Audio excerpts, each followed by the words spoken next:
We want to talk today in this last panel about the issue of religious pluralism and national identity.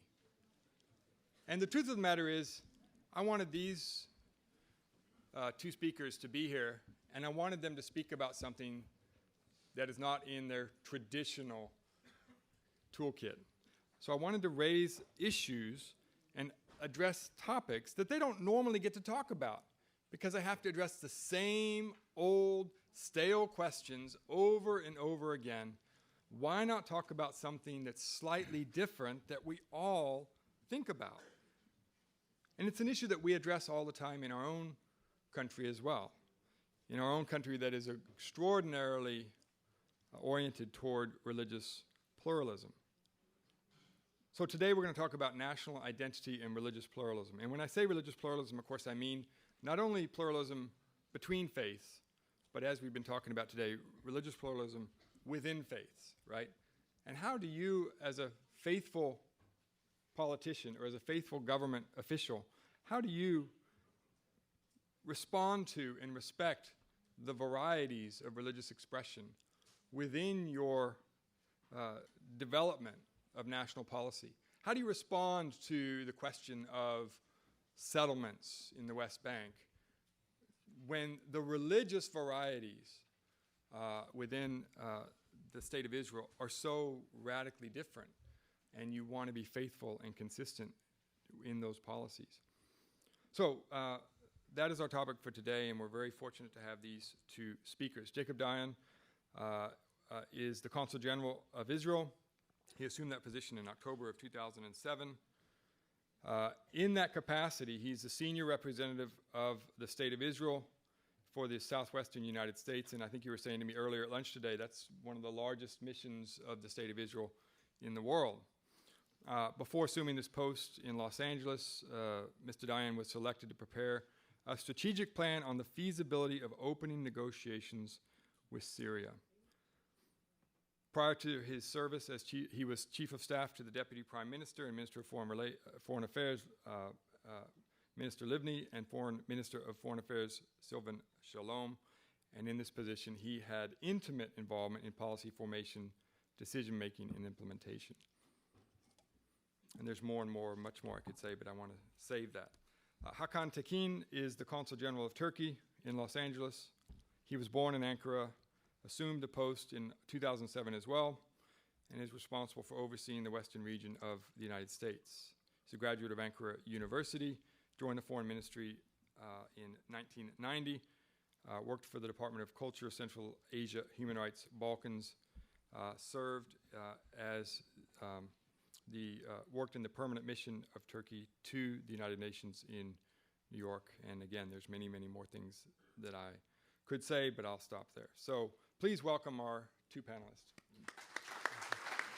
And let me just say one other small thing before they start. We're going to do something slightly different here. They're going to each do an opening presentation, 15 to 20 minutes, and then I'm going to ask them some questions that they have seen in advance, and then we're going to do index cards. And if you have index cards that you'd like to ask a question, pass them to the end, to the corners of the aisle, and our ushers will collect those, and then I will ask those questions. So, please.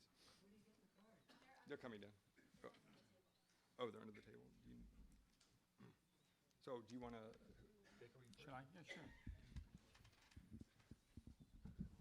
Shalom, everybody. I think that there is one thing which is more difficult than to speak after lunch, and this is to speak after Rabbi Wolpe.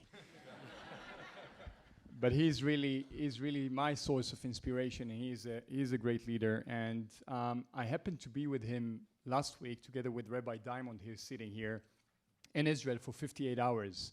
It was a unique trip because we took the rabbis, the major rabbis in Los Angeles, from the three major denominations, Orthodox, Conservatives, and Reform. No one, by the way, was ashamed.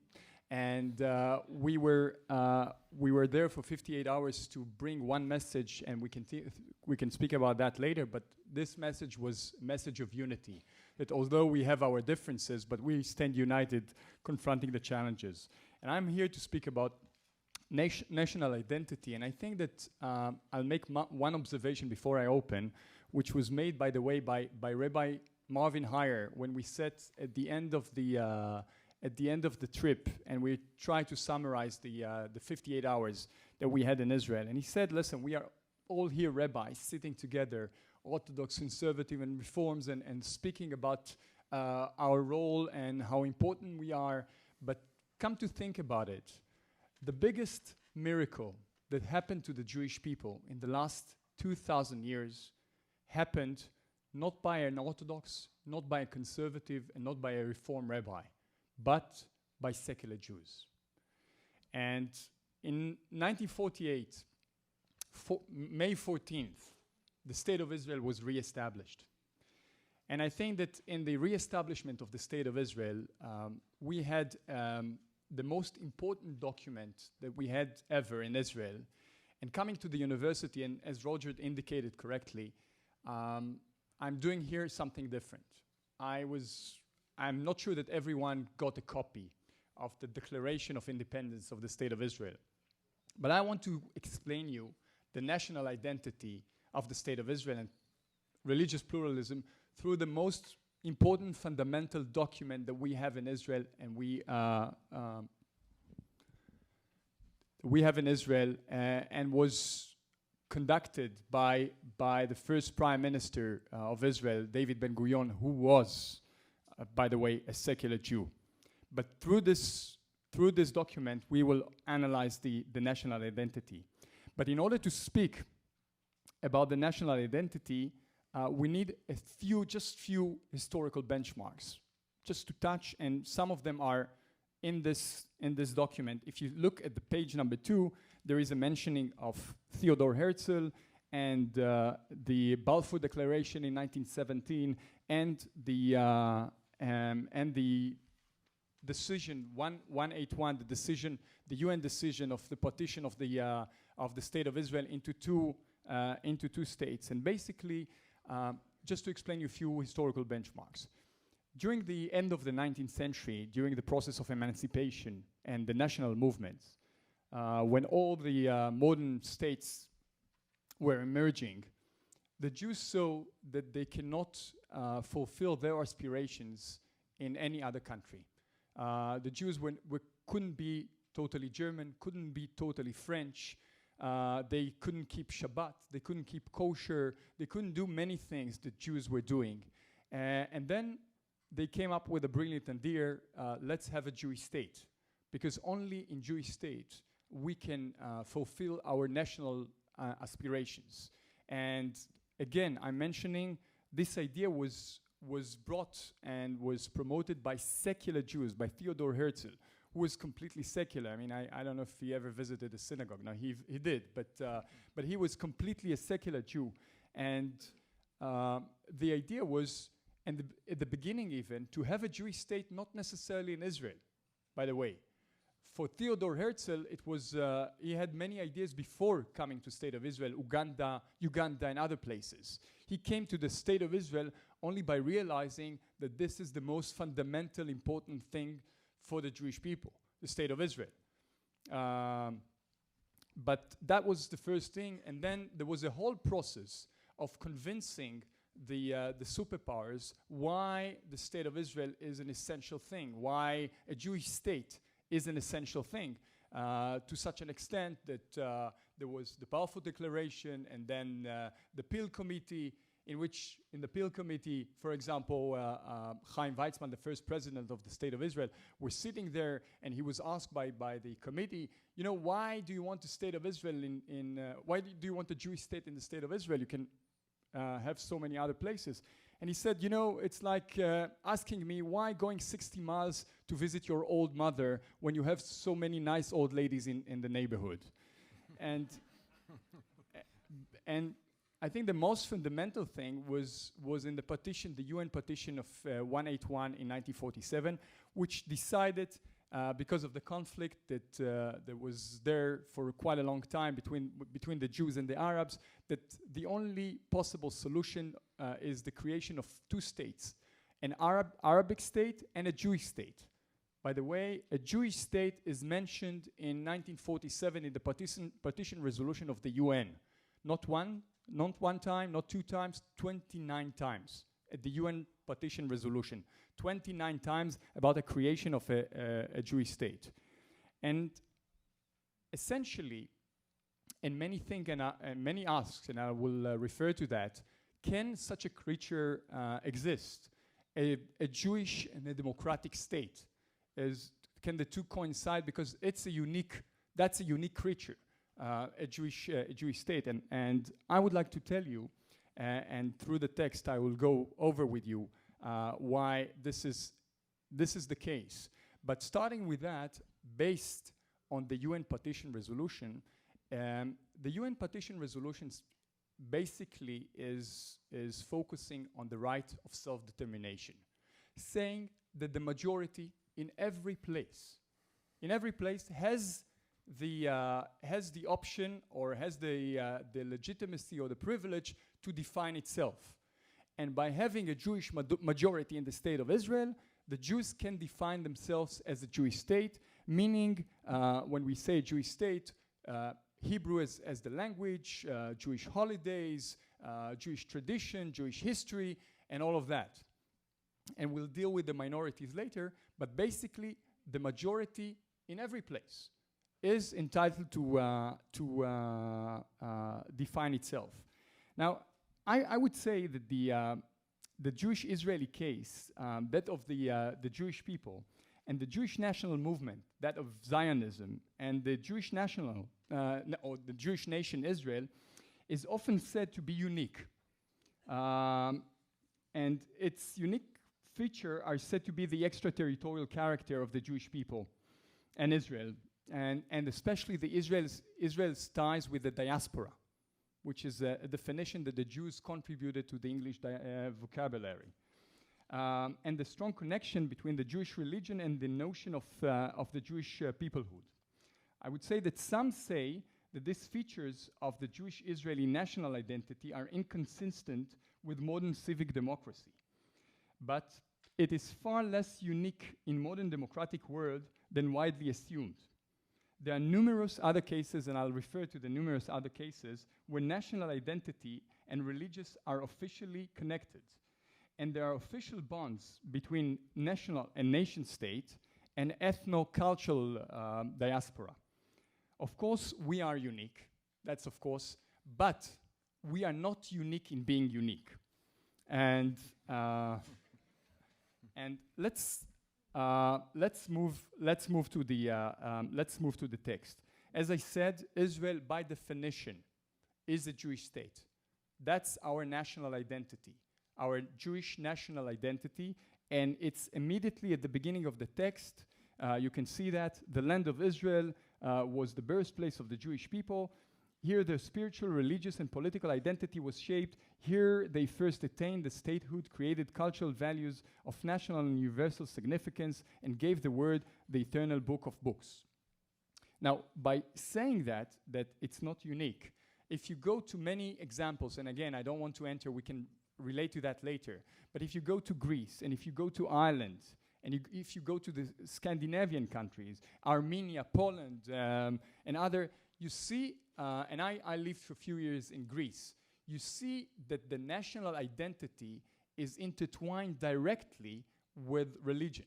As happens, for example, in Greece, which 98% of the population is Christian Orthodox. And by that, having not only that the majority has the right to define itself, but that there is such a connection between the identity and religion is not something which is unique to Israel. You can find the cross in many of the flags. The Greek flags in Denmark, you can find many national churches, which is by definition this is not unique. Now, the other thing that was said to be unique in the text is the fact that the Jews has to have the right to return to the state of Israel. By definition, we have what is called the law of return, in which all the Jews are entitled to come back to the state of Israel. And again, you can find that in page number 3, in which the state of Israel will be open for Jewish immigration and for ingathering of exiles. And if you go to that, as I said, the Jews have contributed the term diaspora to the international vocabulary, but ours is certainly not the only one in the world. And if you go to the definition of Greeks, to their diaspora, or to the Armenians, or to the Poles, there is a special definition to diaspora. And Israel, by the way, is a unique case because when it was reestablished in 1948, there were only 600,000 Jews in the state of Israel. It means that the diaspora was much, much bigger than the Jews that actually lived in the state of Israel. This is only the second year in which we have 7.5 million people living in the state of Israel. 76% of them are Jews. And this is only the second year in a row that most of the Jews in the world live in the state of Israel, live in Eretz Israel. So the relations and the connection between Israel and the diaspora are very unique. To such an extent that many Arabs appealed to the Supreme Court and saying, and there is a very famous case in which Jews refused to sell lands to Arabs. And they appealed because of the law of return. And the head of the Supreme Court, Barak, in his verdict, wrote the following, which is, the state of Israel is a Jewish state in which we have minorities, among them the Arab minority. All of them entitled for total equality. It's true that a special key entering this house is being given to the Jewish people. But when the people are already in the state of Israel, he enjoys total equality. And he is quoting again and again, he is quoting the Declaration of Independence, the Israeli Declaration of Independence, which is, by the way, we don't have a constitution, but that's a fundamental basis document in which we have. And this law of return brings me to the way that we deal with minorities. Indeed, there is an Arab minority. 20% of the Israeli population is the Arab population, and they enjoy full freedom of worship. They have full representation in the parliament, in the Knesset, to such an extent, by the way, when I'm speaking about worship, as the fact that till 1967, when Jerusalem and the holy places were not under Israeli supervision and control, Jews were not entitled, were not allowed by Jordan, by the Muslims, to go and pray in the holy places. Only since it became a Jewish place, there is a full place for worshiping. And by the way, and it's also important to mention that the Arabs have in the state of Israel have a special rights, because as far as I know, they not only have rights as individuals, but they have rights as a collective body, which is unique to Israel. The Arabic language is the second language, the second official language in Israel. They have their own courts, religious courts. So they enjoy not only the full freedom of worship, but they enjoy also the rights as a collective mechanism. And if we are touching here, just for a brief moment, the interaction between the three religions, which is extremely, I would say, gentle in the Middle East, because you have all the Muslim countries, and basically you had only one Christian country, which was Lebanon, and now it's about to cease to be a Christian country, because the Muslims definitely are in a way making sure that they are the majority there.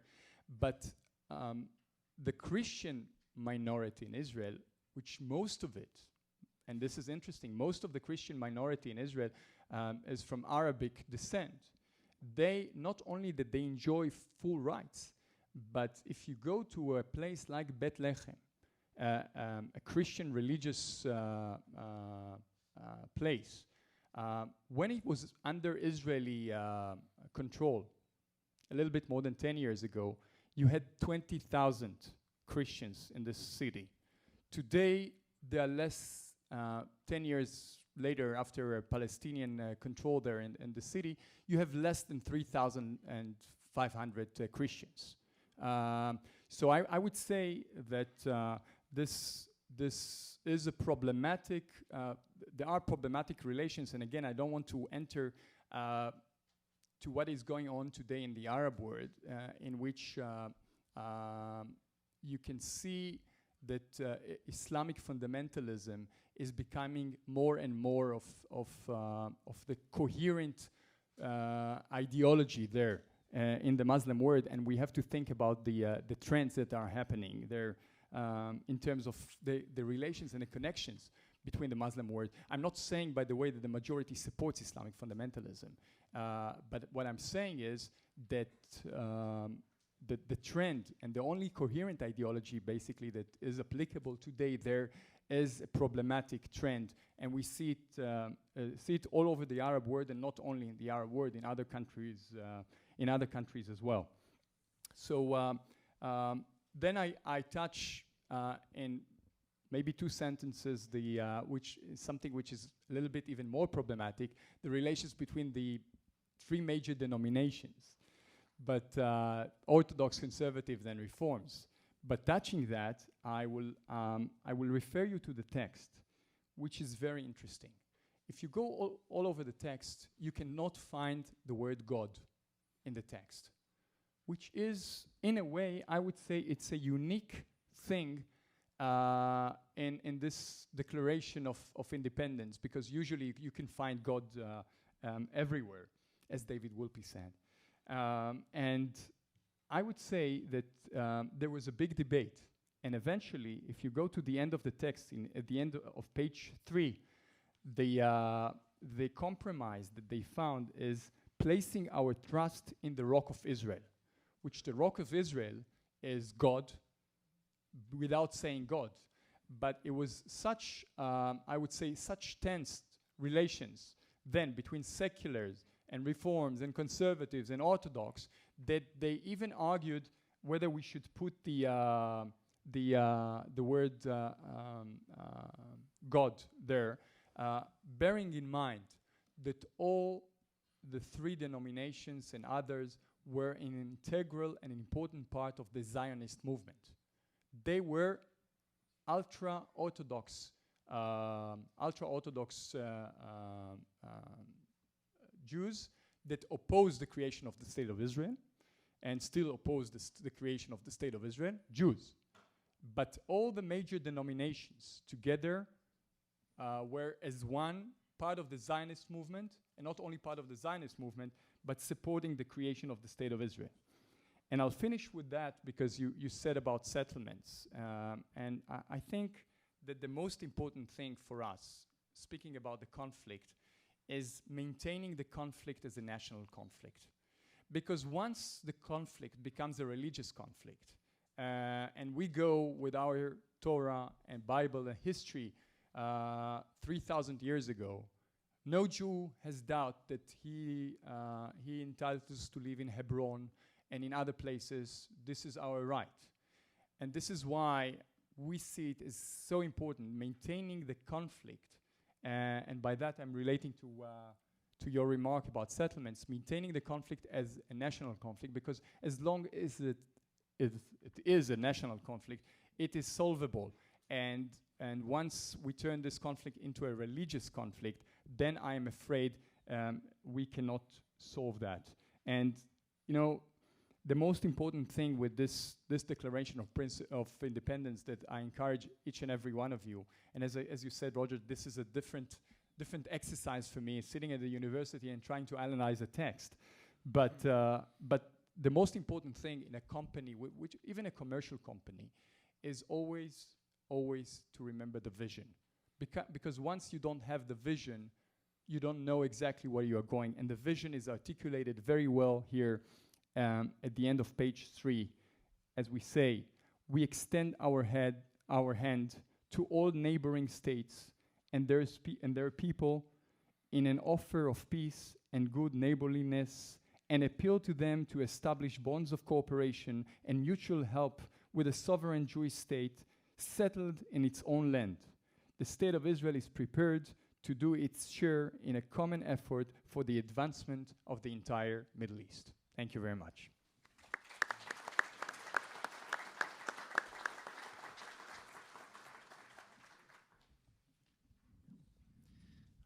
Thank you. First of all, I would like to thank the organizers of this timely conference, which I'm confident will indeed contribute to better understanding among different faiths. And I also congratulate the newly established Diane and Guilford Glazer Institute for Jewish Studies for launching its activities with a conference focusing on commonalities of the three great faiths, as this is an ever-increasing need as there is an ever-increasing need for dialogue, understanding, and reconciliation among us. In my presentation, I will focus on the Islamic experience in Turkey, and I will try to focus more on the Islamic denomination and its development throughout our history. As you know, Turkey constitutes an important bridge between East and West. This is a very old metaphor used, but this is not only by the virtue of its geographic location, but also thanks to its historical and cultural background. The area we call Turkey now has been a melting pot, a mix of different ethnic groups and civilizations throughout the history. And we Turks, originally coming from Central Asia and living in many diverse areas, including Persia, Arabia, the Mediterranean, Black Sea region, Balkans, have experienced and absorbed and transformed elements from many different cultures. This is one of the main reasons, in fact, why Turkish interpretation of Islam is multidimensional and multicolored in many of its aspects.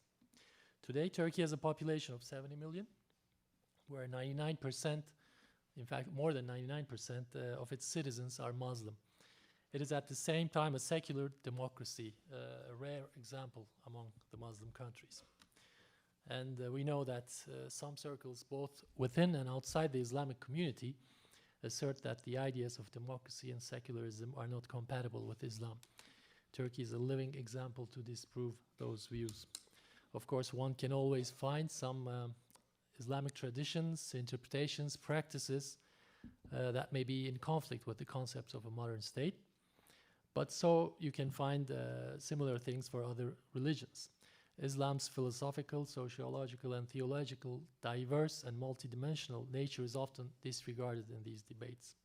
And each Muslim country, of course, have their own history, and their experiences shape their understanding of Islam. Turkey has not been a traditional Muslim society in the classical sense. The historical, social, and cultural circumstances in Turkey have always fostered a synthesis between Islam and the Western political thought. So that's one unique aspect of our understanding of Islam in Turkey. The first known Turkish tribes, let me give you a short historical background. The first known Turkish tribes, traditionally a nomadic people, are traced in Central Asia, and their history goes back to early 5th century. The Turks of Central Asia were shamanists. Shamanism can be defined rather a cult than a religion, in which there's a holy man and he's believed to possess magic powers and interprets divinity. As the Turkish tribes gradually moved towards west, eventually to Asia Minor, which we call Anatolia, they adopted the prevailing beliefs of the areas to which they migrated. For example, tribes living close to Persia adopted various forms of Zoroastrianism.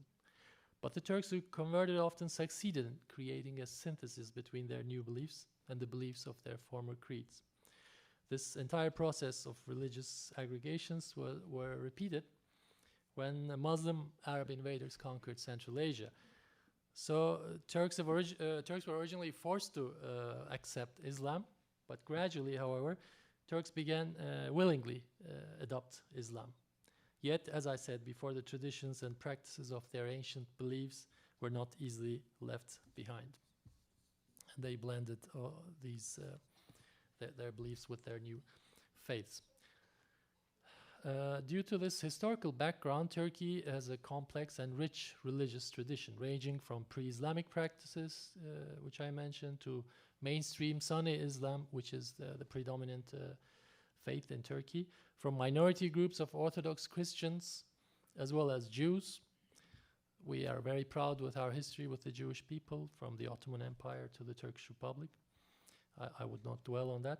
To a range of Alawis, Shiites, and Sufi brotherhoods and other Muslim sects. This historical backdrop has also laid the ground for a tolerant approach to different beliefs, where people of various faiths have continued to live peacefully side by side for centuries. It also helped a rather smooth transition to the secular system of government following the establishment of the Republic. Let me also briefly speak on the legal status of religion in Turkey. The process of secularization predates the Republic, and its traces can be found in the reforms carried out in the Ottoman Empire in mid-19th century. However, it was the Republican Revolution under the leadership of the founder of modern Turkey, Mustafa Kemal Atatürk, that established the comprehensive secular system of government. The Caliphate, Sharia courts, and other aspects of Islamic legal system and religious order were abolished. An all-encompassing, unprecedented reform process was launched with a view to modernizing society in a revolutionary manner. And separation of state and religion today is one of the basic pillars of the Turkish Republic. It is enshrined in our constitution. And the constitution also articulates the principle of freedom of religion and conscience and relates secularism with a right to freedom of conviction.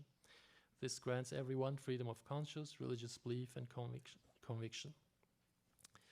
The constitution also permits believers to carry out rites of worship and to conduct religious services, ceremonies, but it also requires that, I quote, "No one shall be compelled to worship or to participate in religious ceremonies and rites, and no one shall be allowed to exploit or abuse religion or religious feelings or things held sacred by religion in any manner whatsoever for the purpose of personal or political influence, or for even partially basing the fundamental social, economic, political, and legal order of the state on religious tenets."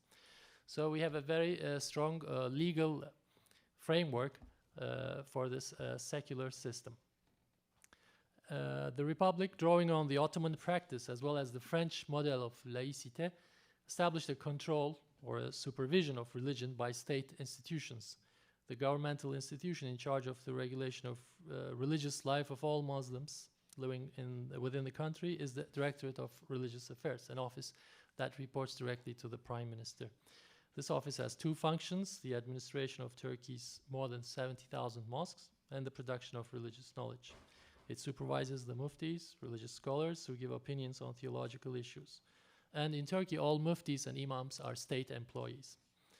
They are educated in the state religious education institutions and in the faculties of theology within various universities in the country. The Directorate also has an international presence, sending imams, religious people abroad, especially to the countries where we have sizable Turkish community, and basically they serve the religious needs of the community over there. Non-Muslim religious minorities are recognized under the terms of the Lausanne Treaty of 1923, in fact, of one of the foundations of the Republic. And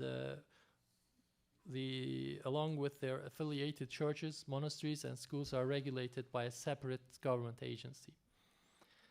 In Turkey, we don't, during this census, the citizens are not asked of neither their ethnic background or religious background. So there are no official information statistics about the composition of religious groups in Turkey. But according to estimates, among the non-Muslim minority groups, the biggest group is the Armenian Orthodox Christians. They are estimated to be about 65,000-70,000. The Jewish community is about 23,000, and we have about 3,000 Greek Orthodox Christians. There are also some other denominations: the Syriac Orthodox Christians, Baha'is, Yazidis, Jehovah's Witnesses, and many others, even some small groups of Bulgarian, Nestorian, Georgian, and other Christian groups. Let me now talk on a few aspects of the Muslim groups in Turkey now. As I said, Turkey's religious tradition is overwhelmingly Sunni, but it has always had a strong non-Sunni Muslim minority with diverse groups. The Alevis are the Turkey's main non-Sunni religious group. Their population is also estimated to be around 5 to 10 million. Alevis are sometimes confused with Shiites because they share some Shiite beliefs, but in fact they constitute a quite distinct group and culture. They have a belief system with pre-Islamic shamanistic and Zoroastrian elements, as well as strong Sufi influences. Alevis differ from Orthodox Muslims in that they observe different fasting days, do not attend mosques, do not follow the practice of daily prayers, and do not consider Hajj as a religious obligation. They have their own meeting houses called cemevleri, which are a medium primarily for socialization rather than religious practice. And they don't have a systematic theology, no sacred books, no Sharia tradition. The most important thing for this group is what we call tasawwuf, or internal experience. In this regard, their approach to religion is very much like that of the Sufi tradition. And there are, of course, various Islamic brotherhoods in Turkey, and they have occupied an important place in the social, economic, and political life throughout our history. But by the end of 18th century, in the Ottoman period, social corruption had destroyed their progressive role, because initially they played an important role at the foundation of the Ottoman Empire, but gradually they lost that character, and most of these brotherhoods became a hotbed of conspiracy. In fact, they became an obstacle for progress, and consequently, following the establishment of the Republic in 1923, these institutions were disbanded. However, some of them evolved and continue to exist, especially in the rural areas, and to a certain extent influenced social and political life. Following the transition to multi-party system in Turkey in the mid-1940s, some of these groups have enjoyed a resurgence. And today, though still technically not legal, these organizations continue to persist. Some of these orders are known for their tolerance and flexibility, while others have more rigid interpretation. Some of them argue that we are now in the era of the jihad of the world and attempt to reconcile science and rationalism with Islam. Some of them attach special importance to safeguarding of the rights of the non-Muslim minorities in Turkey and reach out to Christian and Jewish communities and focus on interfaith dialogue. I would like to very briefly touch upon one of these groups, the Mevlevi, which is also, I think, very popular in the United States. This is the oldest and most influential brotherhood among Muslim intellectuals in Turkey. And they have attracted also quite an attention abroad. Its founder, Mevlana Celaleddin Rumi, who lived in 13th century, was a poet and intellectual who invited all religions and tendencies, even non-believers, to visit his foyer. His open philosophy was exemplified when he likened the different religions to separate houses, observing that if the walls were removed, the same heavenly light would fill them all. The elegance and refinement of Mevlevi ceremonies and rituals, which have also been performed here in the Los Angeles area in the recent years, include the performance of the whirling dervishes based on Rumi's concept of universe as a series of harmonious celestial spheres. This has almost become part of traditional folklore and distinguishes its disciples from those of the other brotherhoods. Of course, many more similar examples can be given for other religious groups.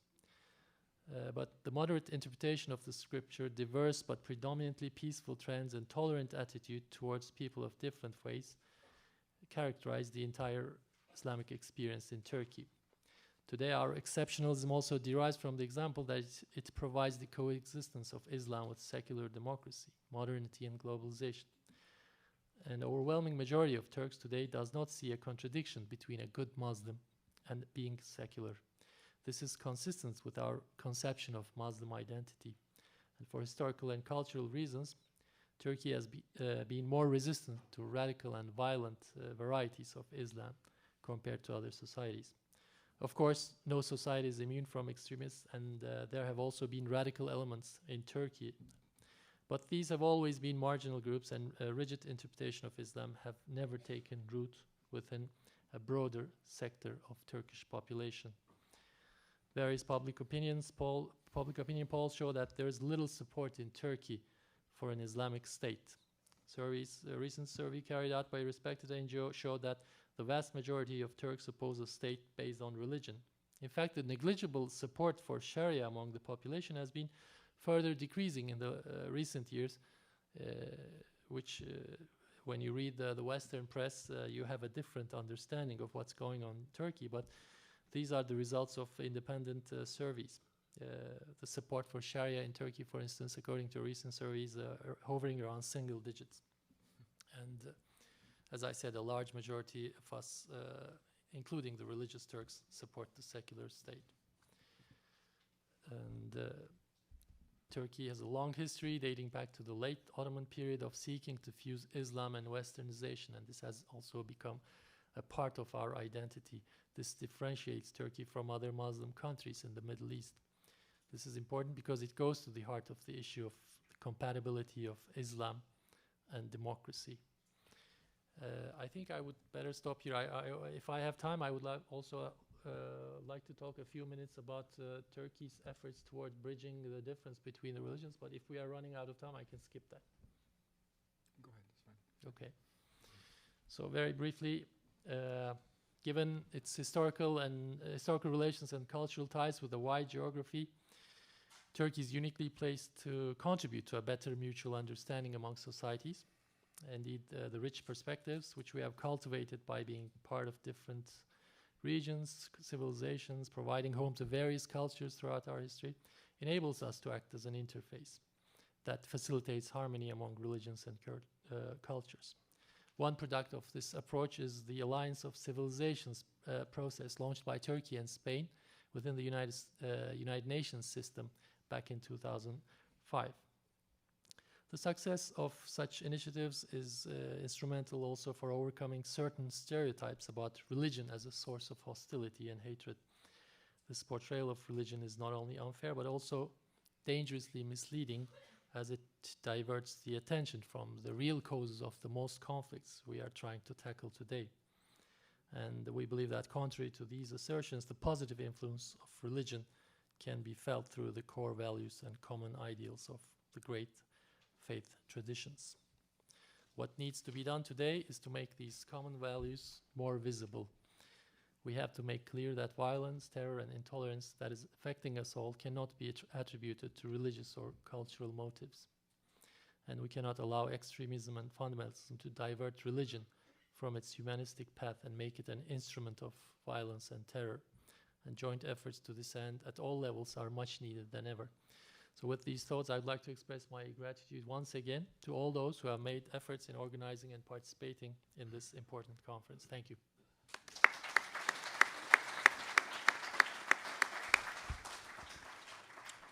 Okay, so now we're going to go to the second part of our program for this panel, and that is prepared questions that I had drafted and provided to them so that they could think about them. I did this primarily because I wanted to make sure that we were as close as possible to the topics at hand, and there, as you can tell, there is some overlap between what has already been said before.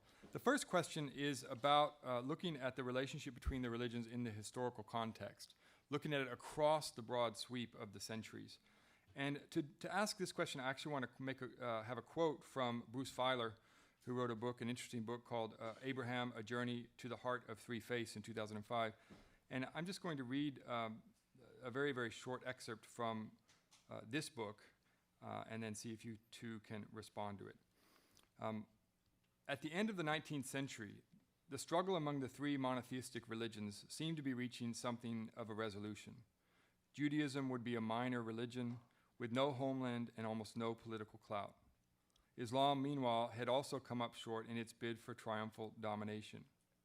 Islam never tried to eradicate Judaism and Christianity, but Islamic states did aggressively try to conquer the world and institute their own theocracy. Christianity, meanwhile, was ascendant, in part because it adapted to the modern world. Viewed in terms of the previous millennium, Christianity seemed to have triumphed. The 20th century shattered this illusion. Other religions came charging back. Judaism, long ghettoized around the world and nearly eliminated in Central Europe, even regained control of its spiritual heart, Jerusalem, as well as much of the land promised to Abraham, which it had not occupied for 19 centuries. Islam also surged to greater prominence. Civilization, which had begun in the Fertile Crescent and largely shunned the desert, suddenly needed the desert for its very survival. This turnabout brought new power to the Middle East and gave a boost to fledgling Islamic regimes. So at the start of the 21st century, the idea that one religion was going to extinguish the others was deader than it had been in 2,000 years, and possibly ever. The battle for God was approaching stalemate. A new type of religious interaction was needed, involving not just swords, plowshares, and the idea of triumph, but conversation, interaction, and the idea of pluralism.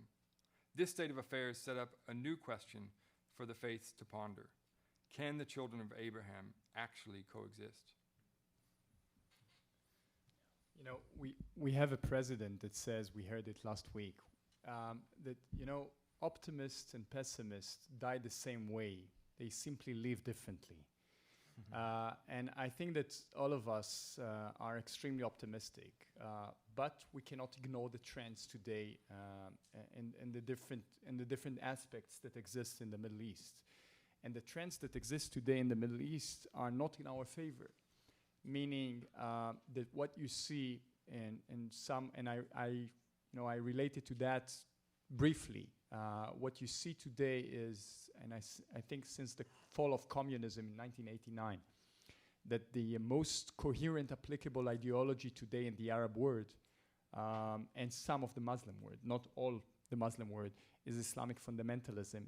You can hardly find a coherent applicable. Secular nationalism, unfortunately, is fading out. And that's I think the biggest danger. If you ask me, of course, I think we have to respect the differences. Especially in Israel, we live with minority of Muslims. We have to learn to live together. This is the future. We are bound to stay there. The others will stay there as well. And I think that this is the only possible way.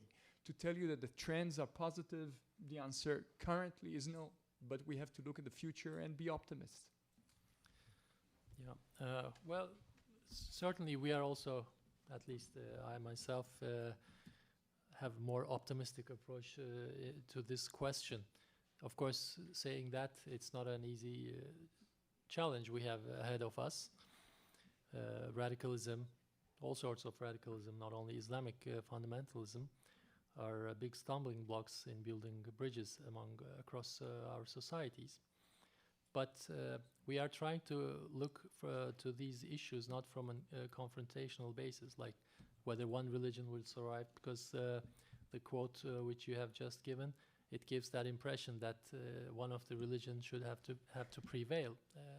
I think we don't subscribe to that approach in Turkey or in many other places, of course. And what we see is, of course, there are certain grievances. They are expressed, some of those grievances, within channeled by religious means, but this doesn't mean that the religion itself, whatever religion that is, preaches or envisages that violent forms of action. But I think more we need is better understanding of each other and respecting each other, of course, not only understanding or tolerating, because tolerance also has a connotation that it sort of puts in a lower level the group which is to be tolerated. So among the religions, we believe, and when you look at the many countries now, the trend is going towards, in a globalized world, you cannot speak about a Christian group of countries or a Muslim group of countries. The world is going towards a mix, a blending blending of cultures. And hopefully, as an optimistic view, we believe that we'll have a better understanding of each other. Okay, next question. Secular and sacred history. Secular history studies the origins of a nation, community, or tribe based on scientific analysis of the past. Sacred history views history as part of a divine plan based on revelation and the history of a community of believers. Turkey and Israel are steeped in both secular and sacred history. What is the interplay between sacred and secular history in your countries? And how does this interplay impact how you conduct the affairs of state? Jacob, can you? I think I related to that at the beginning. I mean, it was the Zionist movement that brought to the re-establishment of the State of Israel was mainly led by secular Jews. And today, I would say that the Jewish state has significant secular phenomena. For example, if sometimes people are trying to describe Israel as a theocracy or semi-theocracy, and I don't know in how many semi-theocracies you have a gay parade or something like that. And I would add to that just a reference to what my colleague said. You know, it's true when you're referring to Europe, and Israel in a case is much more closer to the United States than to Europe in that regard, because Israel is much more religious than the European countries, and in that sense, it's much more similar to the United States. And if you look at the European countries, yes, there is some kind of a mixture and movement of population. But if you look at the other countries in the Middle East, there is a stagnation and not even a movement of population. And this is one of the major sticking points of the conflict. Because what Israel says is basically there are 22 Arab countries, so many Muslim countries. There is just one Jewish state. And what we would like is to be acknowledged as a Jewish state, something that unfortunately till now all our neighbors, even those who signed peace accords with Israel, refuse to do. Yeah, certainly it's hard to, again, differentiate secular history and religious history. Speaking about my country, you cannot write the history of Turkey without examining the religious tendencies or the religious experience of our people, of our society, or the people which we have lived, interacted with. So there is certainly an interplay with that. But of course, history, we understand as a history, we don't need to categorize it as a secular history. For me, secular history doesn't mean too much, frankly speaking, because you can talk about or write about the history of the secular movement in a specific country or an area, but secular history is I mean, we don't have that. Maybe it has links with our system of government in Turkey, but we don't have that much of an issue between the interplay of these two brands of history. Thank you. Okay, I'm going to ask a tough question. Judaism, Christianity, and Islam were not founded as political movements, yet from the beginning each has faced political questions. From a political perspective, Abraham was in a covenant relationship with God, who promised a great nation from his descendants. Moses was a lawgiver and liberation figure who guided God's people from injustice to a promised land. Jesus had no political activities or aspirations, but was not opposed to politics. Muhammad spent much of his life as a judge and a military and political leader. From your experience, how do the three faiths differ in their relationship to politics, and do these differences reflect the distinct approaches of Abraham, Moses, Jesus, and Muhammad? First, the two out of the three were Jews, so you know. But I would say that I think that all of us have to make sure that tolerance and acceptance and democratic rule is the nature of the regimes today.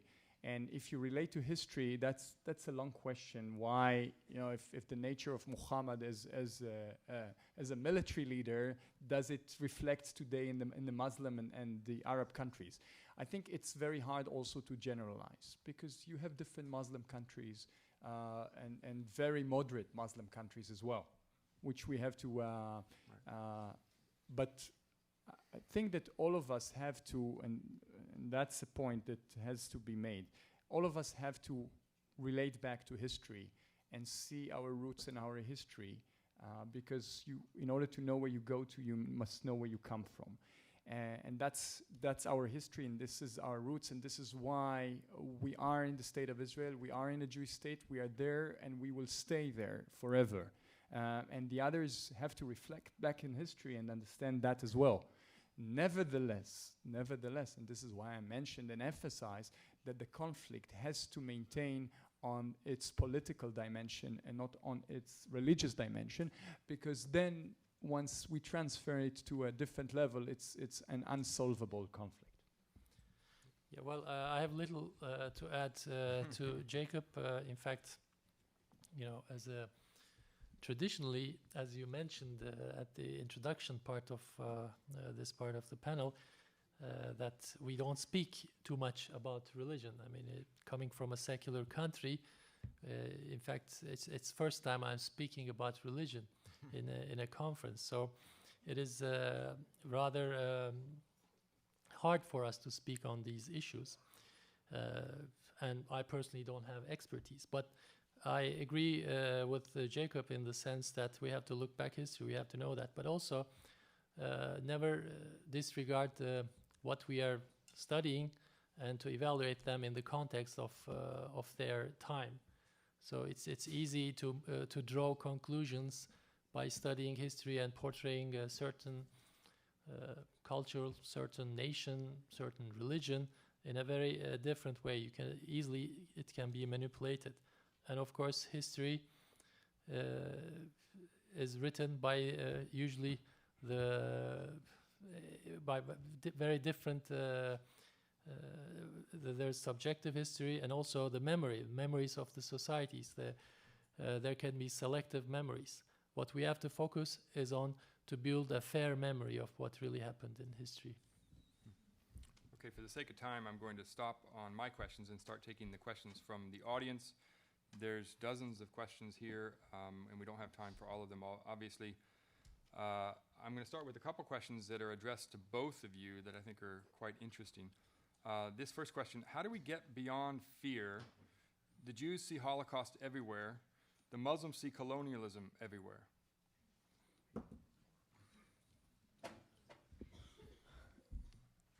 Yes, we see Holocaust everywhere, that's true. I'm a son of 2 Holocaust survivors, so it's true, but nevertheless, as we mentioned and as was mentioned here, the state of Israel was not founded because of the Holocaust. And that's something which is important for all of us to remember. It was founded because the Jewish state, the state of Israel, was there for 3,000 years, and it remained there. And I think that that's clear for us, that that's the essence, that's the source, that's the origin of the state of Israel, and it's important to remember that.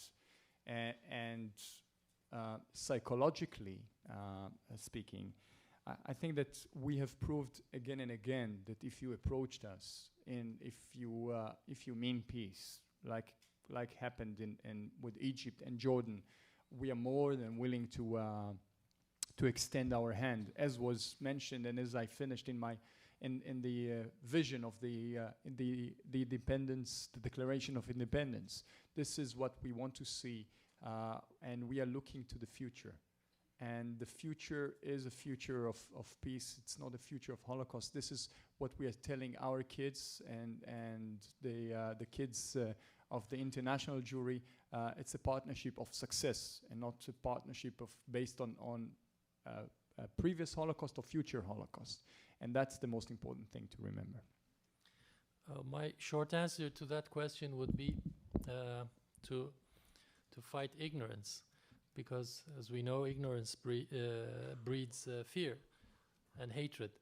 So if we educate our societies much better about the other communities which we may have been in conflict with, that would be the key factor in overcoming the existing fears, I believe, and also to empathize with the other communities. This could be valid for the Palestinian-Israeli conflict, valid also for the Turkish-Armenian conflict, valid for any conflict. We have to try to put ourselves in the shoes of the others. What do they feel? How do they feel about the events in what we see and how they see? I think that would be the key factor to start a real reconciliation. I just would add one sentence here that, you know, it's not that we are paranoids, but we feel that everybody is chasing after us.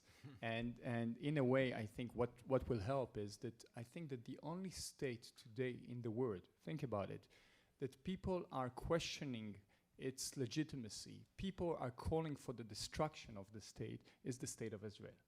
And it will be extremely helpful if it stopped, but we cannot foresee that from enlightened leaders like Ahmadinejad. But if other countries like Turkey, other countries will step forward and say this is totally unacceptable, and Holocaust deniers and people that are calling for the destruction of the state of Israel, we will not conduct relations with them and we will not accept them to the UN.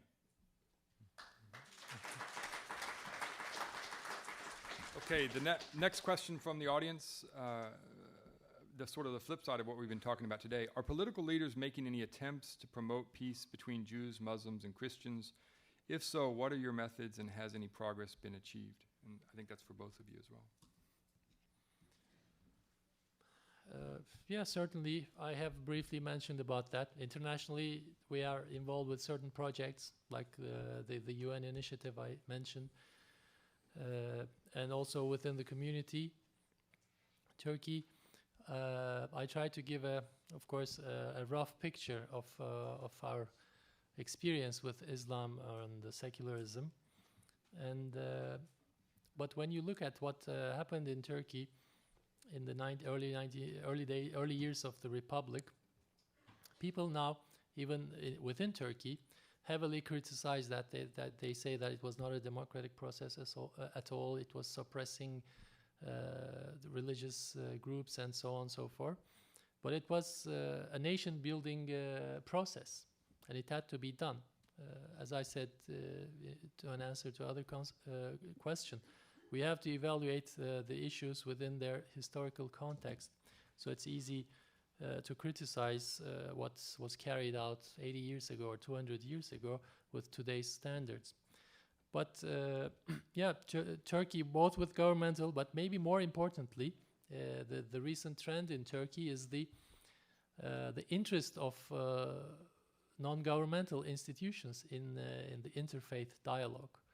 There has been a wide interest among some groups in Turkey and working towards better understanding among different faiths. And I think this is even maybe more important than the official initiatives, because it's the grassroots level at the end which will make a long-lasting influence. Of course, the states have to support these initiatives, but with political agendas, differing political agendas, it might not be always easy in achieving that. So we hope that these, especially the grassroots level activity, would bring a more positive result in this field. Again, just to be realistic, I'm a great believer in interfaith dialogue, and what the Glazers have done here, opening this institute and creating this panel is definitely an important stage for contributing to that. But nevertheless, again, you have to remember, you'll find thousands of rabbis standing and calling for cooperation between Christians and Muslims and all of them together. You'll find very few imams, unfortunately, standing and denouncing what is the cause that are happening today in the Muslim world, and standing together with rabbis and signing interfaith agreements and interfaith dialogues. And this is very unfortunate. And I think that the day, and this is all about education, as my colleague said, And the day you'll see more and more imams standing and denouncing the horrible things that are being said, and standing with other religious leaders and signing without fear that they're standing not only with Jewish leaders but with Israeli leaders, standing together and signing those agreements, that would be a very powerful message to their communities. I think this is more a matter of perception. I don't want to argue about if there's more rabbis or more imams favoring interfaith dialogue, but this is, I think, related to the perception. Sometimes we want to see what we want to see, and we disregard what we don't want to see. So I don't believe that, you know, there's not enough imams or Muslim religious leaders who are working towards interfaith dialogue or bridging differences among various communities. Just to express my view on that. Okay, this is a question for Jacob Diane, and this actually echoes something that was in the Jewish Forward in the past month or so. What accounts for the increasing disaffection for Israel among American Jews, and what are the implications with respect to Israel's continued security? And I think that a very interesting phenomenon happened in the last 62 years, in which, when the State of Israel was re-established 62 years ago, there were 4 centers to the Jewish people. One was in the State of Israel, the other one was in Western Europe, the third one was in Eastern Europe, and the fourth one was here in the United States of America. Those 4 centers of demographic power diminished into 2. Today, the Jewish world has only 2 centers. One is in the State of Israel, and the other one is here in the United States. This is why, on a paradoxical way, I think that the burden upon our shoulders today, mine as an Israeli and the American Jewry, is much bigger than ever, because what we are not going to do for the Jewish people and for the State of Israel is not going to happen by any other Jew that existed before. So I would say that the burden of the connection between the two, between the diaspora and the State of Israel today, is much more crucial and much more critical than ever before.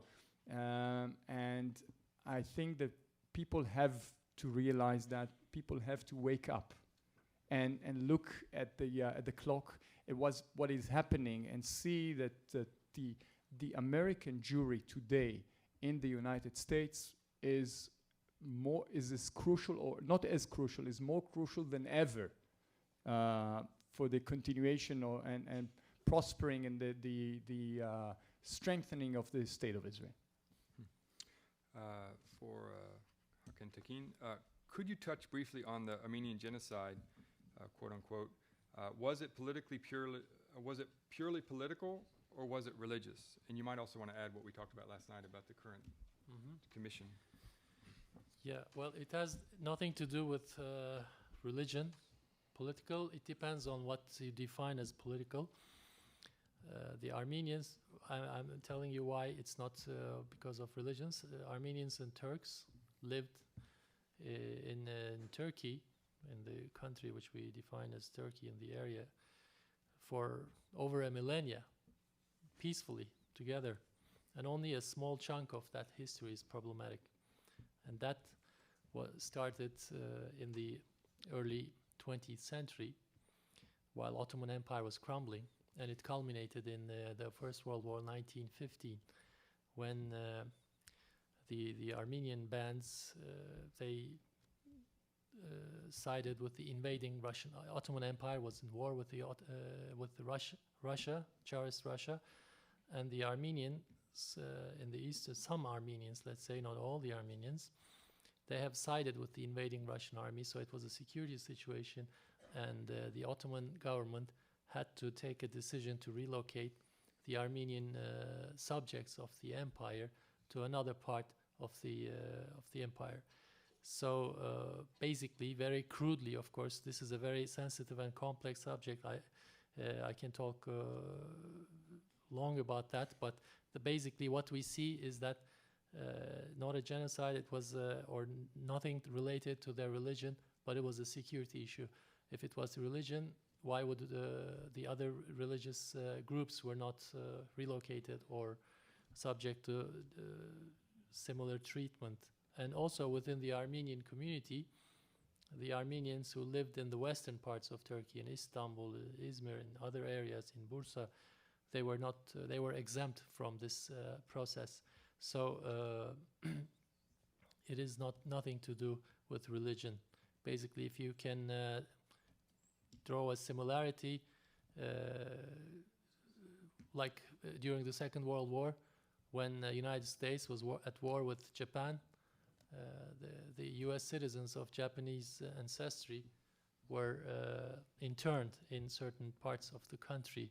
So to a certain extent, you can draw a parallel with that. Now, taking that aside, what we have, of course, different historical interpretations. The Armenians, most of the Armenians believe what happened in in 1915 was a genocide. We believe it was not. It was basically an interethnic strife. It was the result of this relocation process while empire was crumbling. There was no central authority, and of course, certain tragic events occurred. But we mourn the loss of all of the victims of that period, be it Armenian, be it Turks, because Armenians by no means were the only ones who lost their lives in those turbulent period. And lots of thousands of, tens of thousands of Turks died at the hands of the Armenian revolutionaries. So, but we want to look at the future, and at the same time also we want to bridge this deep historical difference between two nations. And just recently, maybe you might have followed, the two countries signed some protocols to normalize their relationship. We hope that it will go through. It has to be, of course, ratified by the parliaments, and then the diplomatic relations will be established, the border will be opened, and so on. And also one important aspect related to this question, maybe, of these agreements is two countries agreed to start a dialogue on historical dimension to restore confidence among their nations. And so a sub-commission will be established between two countries, and the historical issues will be addressed by this commission. So we hope that this historical difference between two nations will be sorted out also with the work of the sub-commission, and with the progress achieved in the relations between two countries, we will restore the trust, and we will live together and build a prosperous future, peaceful and prosperous future for our communities. Okay. Can we thank the panelists?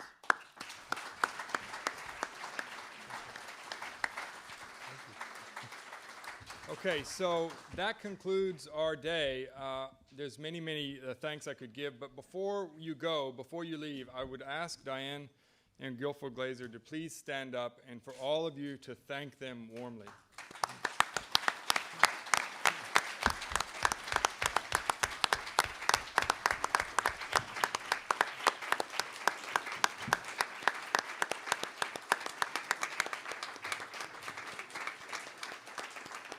They have been so generous in so many ways, and Pepperdine deeply thanks you, and so many here thank you. So this begins the conversation. Oh, Guilford has one quick comment, yes.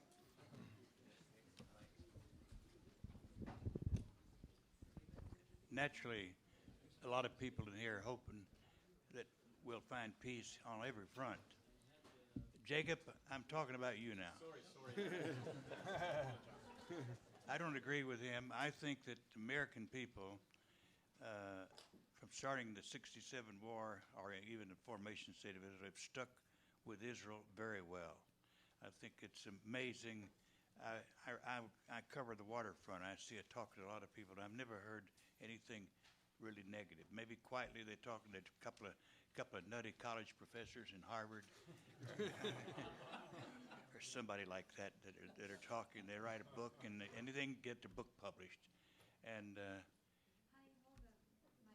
And Turkey is a great friend of Jewish people and state of Israel. Stuck with them through all of the and you fellows are touching on little things that we're delighted that you've come to some accommodation with Armenia, and it's nice to hear you fellows talking about it because it's not clear in the newspapers exactly what it's all about. It's complicated. And I want to congratulate this great university. I didn't have one thing to do with it. I mean, they planned this whole thing, and it's just great to see all these bright-looking, good-looking women, men here. And the level of people they've gotten, and I want to personally thank, on behalf of Diane, and I thank you very much for attending. It really shows you a cross-section of America. You're interested in what's going on in every crevice of this world, and it's all going to work out because it must. Thank you. Thank you. We are adjourned.